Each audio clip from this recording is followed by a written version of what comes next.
I want to speak about a subject which matters a lot to me because I believe that it's really prevalent, particularly in this country right now, and certainly in other countries as well. But I'm focusing on the UK for this video. Um, it's a subject of political centrism. Um, I'm not necessarily talking about party political centrism, which is probably best exemplified by the Liberal Democrat Party and arguably the Labour Party. But given that both those parties suffered politically in the last general election, I'm not necessarily talking here from a party political perspective. Um, Rather, I want to talk about a lot of people, myself included, who would probably fall into a centrist platform. Um, so I'm referring to fellow citizens, and yeah, sometimes it isn't easy being a centrist. I guess the first thing I have to do here is describe what I perceive to be a centrist. Now, to people who have been watching my videos a lot, you may have a concept of what you may feel that I am.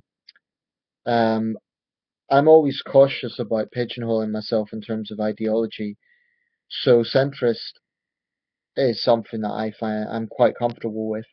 I never call myself a socialist. I never call myself a conservative. I never call myself a liberal, although I'm sympathetic to the Liberal Democrat Party. The reason I'd be reluctant to call myself an outright liberal is there's areas I'm not that liberal on. I'd be more conservative on, or more left wing on. Um, I guess rather than putting a projection onto other people, what I'm going to do here is describe why I consider myself a centrist. And I've probably mentioned this in other videos, but I want to talk about it anyway. The reason I consider myself a centrist is because when I look at other people, there are people who are very comfortable in all their views being aligned to conservatism or to socialism or to liberalism. But let's look at the right and the left, conservatism and socialism, just to narrow it down a bit. Now, what I find is those people are very comfortable in describing themselves that way, and they're very, they're either true blue Tories or red flag carrying socialists, so to speak. And I'm not saying that as an insult. These are people of conviction. That's their viewpoint. That's what they believe in. So I'm not saying that as a way to attack them. It's just they have conviction. It's what they believe in.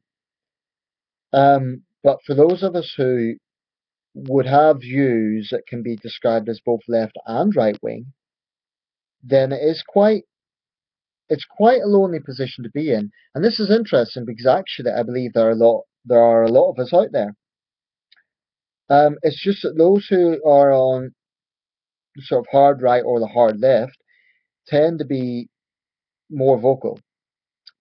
I really do believe there needs to be a political movement in this country that is almost what I would call the radical centre. Now, you could argue the third way exemplified that, such as New Labour. And I know socialists believe they're neo-Tories, um, but certainly a lot of conservative supporters wouldn't agree with that. Um, the problem, though, with the New Labour model is that it was already within a party that had started off as a socialist party. So it's sort of like centrism growing out of um, a party that was originally designated as a socialist party. So what I would like to envisage is a political party that is centrist in its origins. Now, the Liberal Democrat Party can have a good claim to being that party, but as we've seen in the election, they got badly, electorally speaking, they got badly hit. They lost a lot of seats, and there's a lot of post-mortem going on about what exactly happened. Was it a case that they were punished as being part of the coalition? What was it? The Liberal Democrat Party, certainly a lot of outsiders would argue that they are a left-wing party.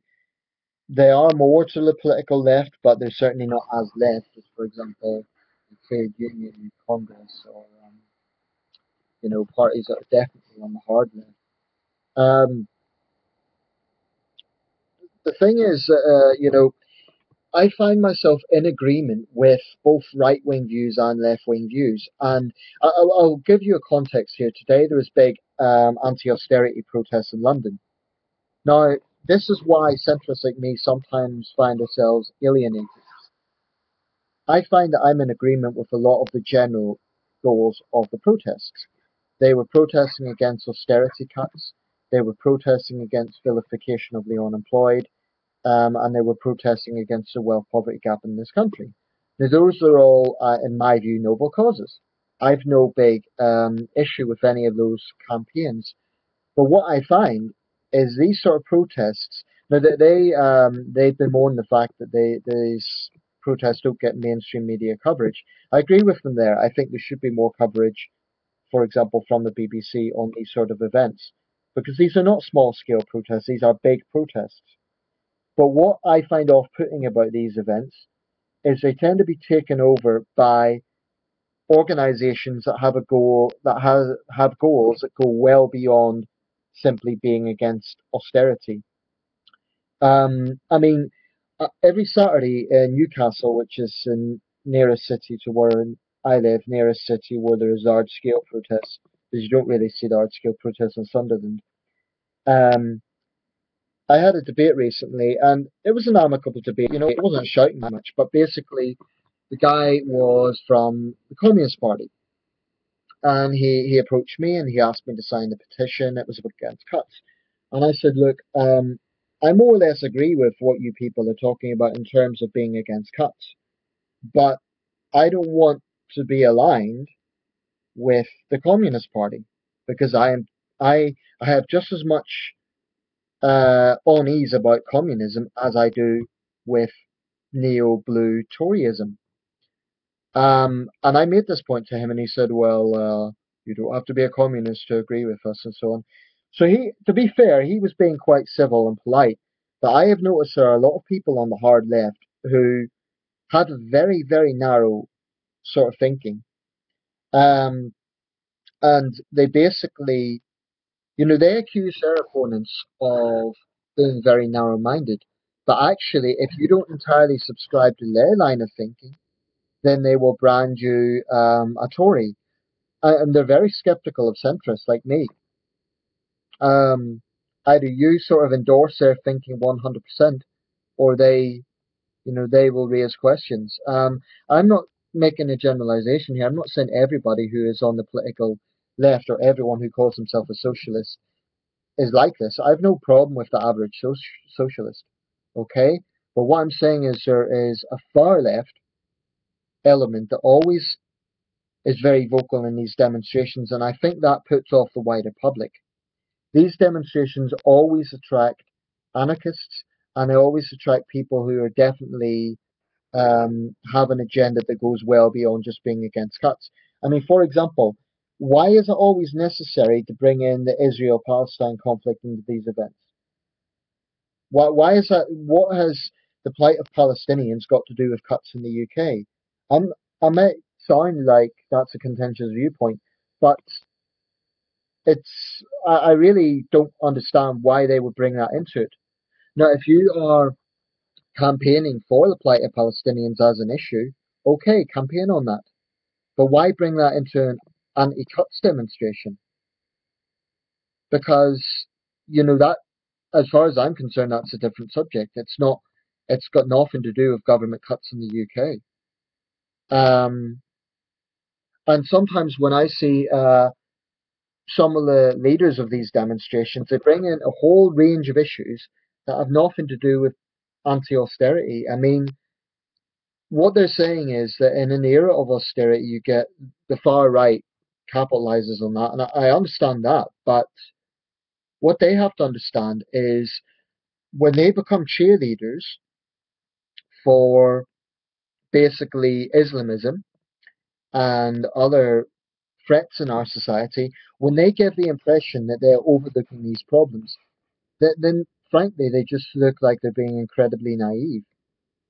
Um, And the problem I have with both the far right and the far left is the narrowness of their thinking. I mean, it's not that I disagree with the position that, for example, a lot of socialists take in terms of, they say things like they're opposed to the government scapegoating the unemployed. Well, that's something I completely agree with. But what I have a problem with is they then say that, oh, if you criticize Islam, you must be a far right neo-Nazi. That's that sort of logic is really very narrow-minded. The reality is we have a lot of problems in this country, and someone who's truly open-minded and truly progressive in their thinking will recognize all the problems. They won't just cherry pick some of the problems the way the hard left does. And I've just come across a group that is basically exposing ADL members online. Now, just to be clear, I've no time for the ADL. I do regard it as a far right organisation, but I don't see the point of getting private photographs of ADL members and trying to sort of expose them online this way. What is that going to achieve? So I left a message on the group and I said, look, if you know of ADL members who are breaking the law, then report them to the police. If you have examples of them clearly inciting racial hatred, report to the police. But what is, promoting private photos, what is that going to achieve? And it is these sort of tactics that I find very off-putting. I also think another thing that irritates me about the far left is they constantly preach about campaigning against fascism, and yet they utterly turn a blind eye to the fact of radical Islamism in this country.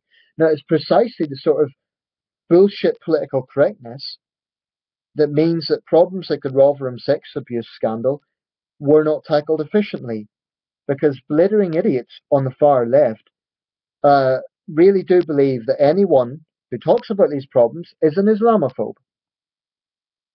So, for example, it doesn't matter if you have nothing to do with ADL.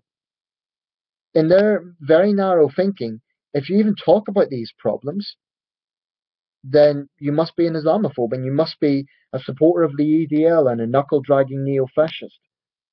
And this sort of thinking really, really pisses me off, because what they are doing is just demonstrating utter hypocrisy. How can you claim to be all about opposing fascism and for women's rights and for gay rights, and then you basically turn a blind eye to the ideology of Islamism, which is absolutely just as bad as the neo-fascists that you are opposing? I mean, that's something that I just really have no time for. I probably mentioned a lot of these things in other videos, but I have to say, as a centrist, I find it quite disheartening sometimes to see just how loud both the far left and the far right are. And just to be fair, just so people don't think that I'm picking on the far left alone, the far right, for their part, I'm sick of their fear mongering. I'm sick of their blood and soil nationalism, and I'm sick of them